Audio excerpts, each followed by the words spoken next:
my friends. Welcome back to the channel. Hope you're doing well. Before we jump into the video, not a financial advisor. Nothing I say is financial advice. You need to trade your plan. At the end of the day, you're the one that's going to be stuck with your portfolio. So don't just listen to me and don't listen to anybody else. Do what is always going to be best for you. Also, too, if this channel or this video helps you, please like and subscribe. Help grow the channel. Let's help as many people as we possibly can. The easiest way to interact with me is going to be on Twitter. I am only on YouTube and I'm only on Twitter. So if you see anything from anywhere else, also guys, I'm getting to the point where people are like telling me there's scam accounts every single day. I'm never going to DM you for crypto or anything along those lines. So please do not fall for that. That seems to be a pretty obvious scam, but holy cow, I just don't want anybody to fall for that.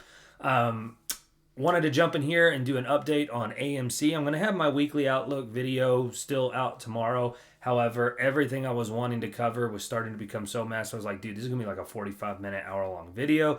So I didn't want to do that. I know you guys have ADD like crazy and need things as short as possible.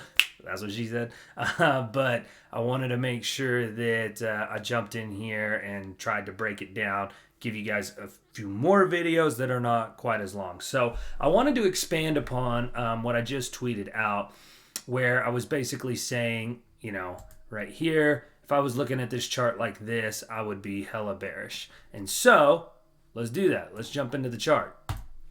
So this is going to be AMC inverted. I just went back and looked on February the 26th.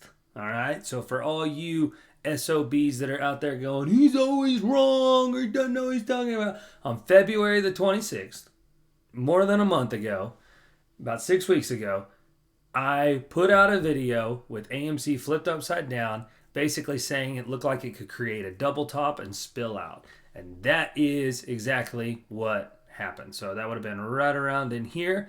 The only thing that I didn't think would happen, I didn't think we would get this push up and then quite this severe. I kind of thought we would have a peak similar to this one right here, where this one would just, you know, kind of trade around here, maybe push up, and then we would start to dump out. That's what I thought would have happened. So there you go. I would have been wrong on that. But essentially what happened here was Wyckoff distribution. If you look at the Wyckoff distribution, you've got your buying climax, your automatic reaction, your sell test, your sign of weakness, your up thrust, then you got your UTAD, and then it starts spilling out. And so we are in the spilling out phase. Because I'm not going to lie, when I look at AMC's chart right now, it's confusing, okay? And it's confusing just because I feel like there are so many possibilities right now. So I know this is where I'll get the, oh great, Joey can go up, down, or sideways. Great. You know, those people are just hilarious, but whatever. So created our two trading ranges here. Okay. So think of this once again, AMC upside down, but this is going to be our supply zone. This is where people would be selling the stock. And then down here, this would be our demand zone where people would be buying the stock, okay? So if you were looking at this chart like this, you would be like, holy cow, we are having a nasty breakout of the demand zone. And so it just came back up and it tried to retest the demand zone, and now it's starting to come back out, okay? So this would be a super bearish outlook on this stock right now if I was trading it just normal. Also, too, with the image that I tweeted out, let's get in here. You can see that you could create a rising wedge. So you would have a massive push up here. Okay, this push right here would be a 34, let's just call it 35% push, but the volume the entire time is doing nothing but dropping. So as you're pushing up, the volume is decreasing. This not good. Or it's real good, depending on how you're looking at the chart. Okay? So another way that we could look at this would be from a flag standpoint. Okay? The flag is going to be like this right here. So a bear flag is going to be, which it actually is what happened to us when we were on our massive drop from the 40s all the way down to 1290. God, that's even crazy to say that happened.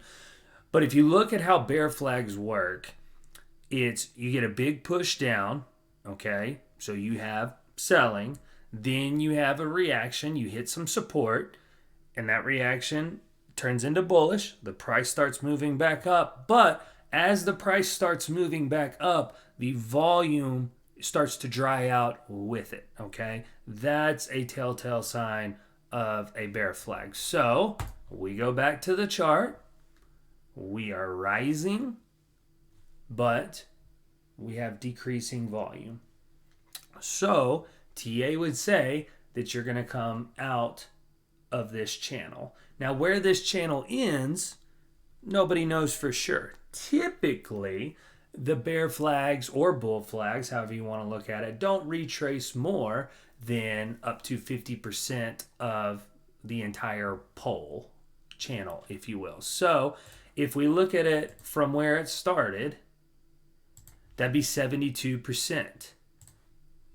So if we look at it from where we're now, what we just were at 34%. Okay, so that would be, so 50% of the 72, that would be what, 36? Yeah, 36. So 36% would take us to like $21.96, $22 range before we would want to see it start to spill back out.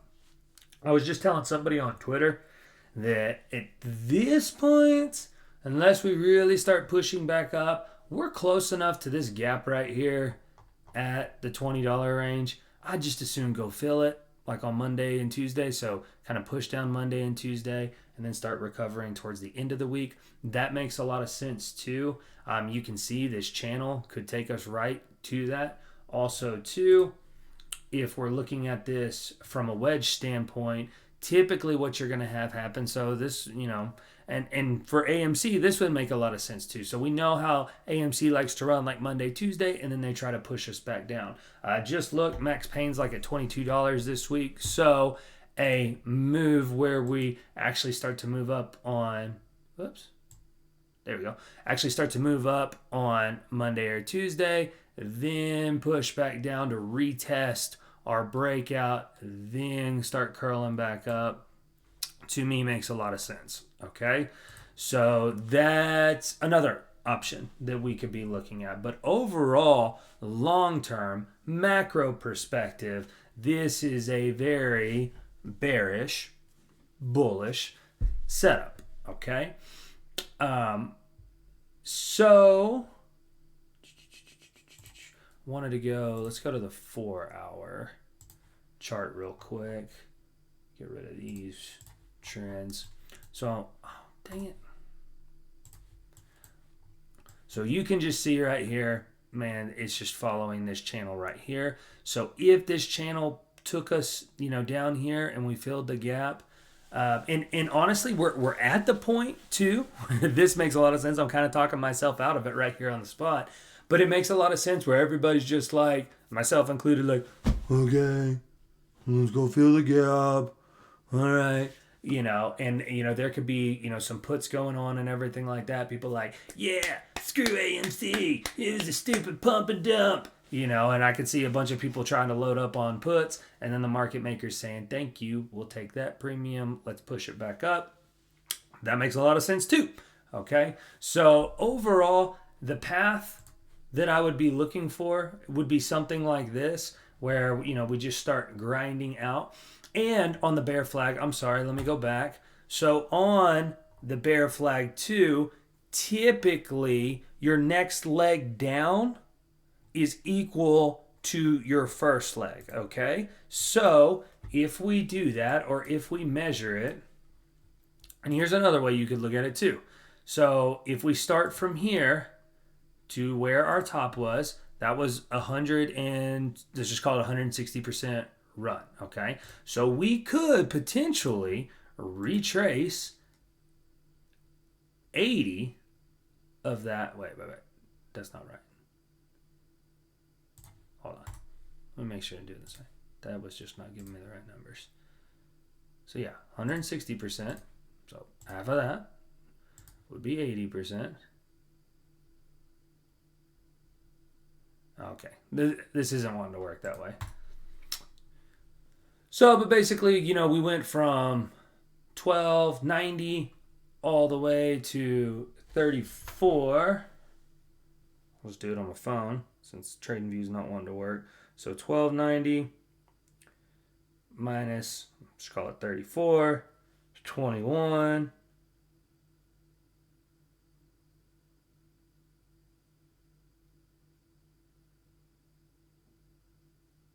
So $10 drop.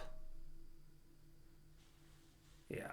So I think we're pretty much there, guys. I mean, like I said, a gap fill would make sense. Would like to see it. If we do go fill the gap, I would want to make sure that we just want to keep the volume drying out. All right.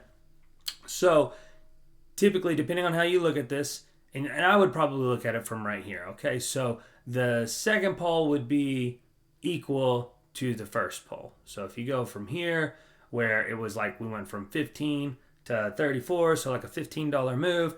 If let's say that starts at 20, you know, that would take us, you know, up to 35 again. Okay. So something along those lines is going to be what I would be looking for right here once the bear flag breaks. And, you know, we'll have stops along the way. But overall, just if I was looking at this, I would say, you know, definitely within the next, you know, week or two, it would be this would be a very bearish setup to, you know, buy puts for or anything along those lines. So I think it's good. I think it's a good setup. Okay. Once again, it's not Moon Monday or tomorrow or anything along those lines, but overall, the macro is looking very good. So anyway, that's what I wanted to jump in here for this video and say. I apologize. It's 1:20 in the morning for me, so if I said anything or did anything stupid, it's because I'm tired and it's late. But I wanted to make sure I didn't make the videos quite so long for you guys. So anyway, stay calm. We got this. Chill. Be good.